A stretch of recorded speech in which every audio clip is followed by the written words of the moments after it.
తెలంగాణలోనూ ప్రజలంతా బీజేపీ వైపు చూస్తున్నారన్నారు బీజేపీ ఉపాధ్యాయ ఎమ్మెల్సీ అభ్యర్థి మల్కా కుమురయ్య.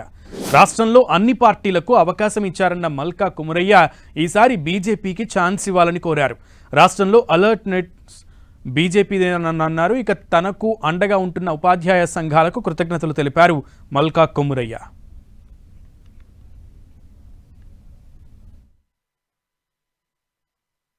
నామినేషన్ ఫైనల్ చేయడమైంది విత్ ప్రొసీజన్ తోని. టీచర్స్ అందరు వచ్చారు తపస్సు సపోర్ట్ తోని. తర్వాత భారతీయ జనతా పార్టీ నాకు సపోర్ట్ చేస్తా ఉంది.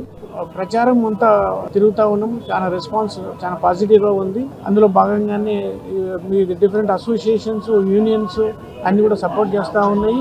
మీరు అందరికీ ఛాన్స్ ఇచ్చారు. ఎమ్మెల్సీలు ఎలక్ట్ అయిన వాళ్ళు మీకు ఏం చేయలేదు. టీచర్స్ కు కాంగ్రెస్ గవర్నమెంట్ కూడా ఎలక్షన్ మేనిఫెస్టోలో ప్రపోజల్ పెట్టి వాళ్ళు కూడా ఏం చేయలేదు. కాబట్టి ఇప్పుడు ఆల్టర్నేటివ్ ఒకటే మిగిలింది. బీజేపీ పార్టీ బలపరిచిన నాకు మీరు గెలిపించి ఓటు వేస్తే నేను మీ వెంట ఉండి మీ ప్రాబ్లమ్స్ అన్ని సార్ట్అవుట్ చేస్తానని తెలుపుతూ మీరు ఆలోచించి మంచి క్యాండిడేట్ ఎలక్ట్ చేస్తారని కోరుకుంటున్నాను.